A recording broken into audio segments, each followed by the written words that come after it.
Para po sa mga naghahanap ng low budget na automatic na Vios, meron tayo dito guys, 2016 Toyota Vios E.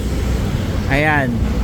In very good running condition pa rin po yung unit natin guys. And kung makikita nyo, kulay black po ito and working po lahat ng ilaw niya. Ayan, naka-on yung headlight, naka-on yung hazard, signal lights, maski yung fog light na kulay yellow, working din po. Ayan. Naka ano na rin po ito, banana wiper kung tawagin. And meron na rin siyang rain visor. Ayan, pang Vios talaga. Okay, so kulay black, pearl black metallic. Yung gulong guys, makakapal pa po. Ayan, sobrang kapal pa na mga gulong sa likod and sa harap, ganun din po, parehas. Ayan. Ayan guys yung interior nya. Maganda pa rin naman po yung condition ng interior nito. And malamig po yung aircon. Nandito pa rin po yung original niyang head unit, touchscreen, and working naman po yung mga audio control buttons dito sa steering wheel. Automatic transmission po ito, walang kaldag, and smooth po yung shifting.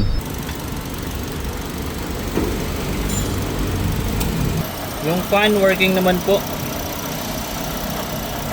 Malamig yung aircon, maski po dito sa tubings, malamig.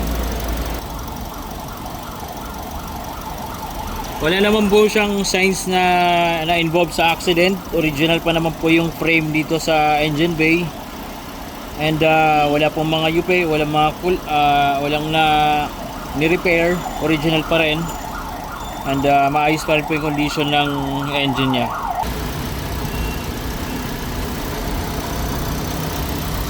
Bagong change oil po ito. Ayan, malinis po yung langis. Wala rin pong usok, walang talsik. So, very good running condition pa rin po yung unit. Ito po yung Vios natin na 2016 automatic E-variant po ito. May matting siya dito. Ayan yung carpet niya po. So malinis naman. Ito siya, napakan ko lang po kanina, kaya nagkaroon ng dumi. So ito yung ano niya. Ito po yung manibela. So gumagana po yung audio control buttons. Ayan. So nagko-function pa rin po. And malamig naman po yung aircon. Naka number 2 tayo. Hindi naman nakasagad yung thermostat. Ayan, para mas malamig pwedeng itodo. Pero okay lang po yung ganyan. Malamig na po yung ganyan. Working naman po lang yung mga ano niya, fan hanggang 4. And malamig po yung aircon. Ito yung original niya pa rin po na head unit na touchscreen. Ayan. So automatic transmission po ito.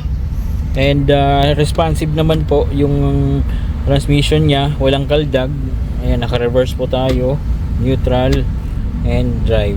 Okay naman po. Smooth pa naman po yung shifting. Yung mga upuan po malinis naman. Wala naman po mga butas, wala naman po mga stains. So okay pa naman yung condition niya. So ayan, working naman po yung automatic ng kanyang windows niya. Then yung ibang windows naman po is working din. Doon sa likod, working po lahat.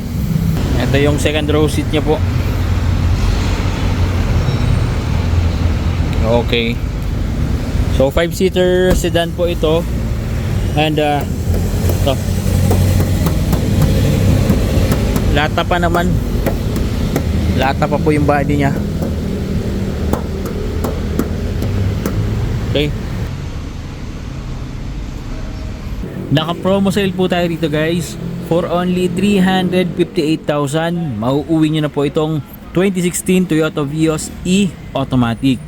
At syempre, kapag subscriber natin, libre na po yung transfer of ownership. Free na yan. Available din po ito for financing and trade-in. Kaya mag-message na po kayo guys at tutulungan po namin kayo makuha itong unit. Okay?